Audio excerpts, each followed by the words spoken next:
the Isle of Patmos, a man was cast one day.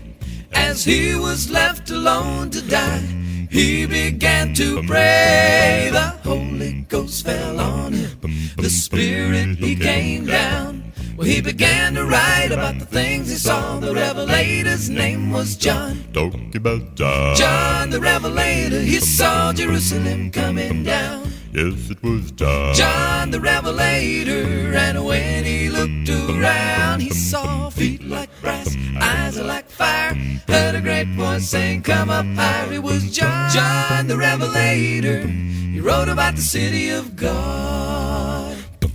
While in the Spirit praying, John turned around to see if the voice he had heard was what it seemed to be. Just like the many waters, a great trumpet sound.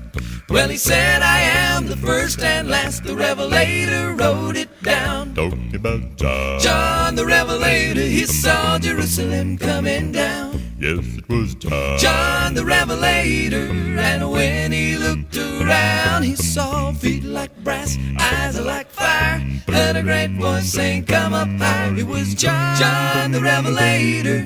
He wrote about the city of God. I said it was John the Revelator. He saw Jerusalem coming down. Yes, it was John. John the Revelator, and when he looked around, he saw feet like brass, eyes like fire, heard a great voice saying, "Come up higher." It was John the Revelator.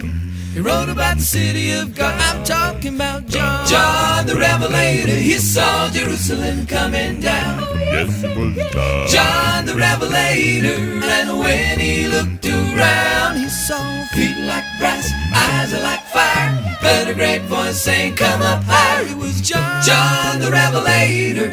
He wrote about the city of God.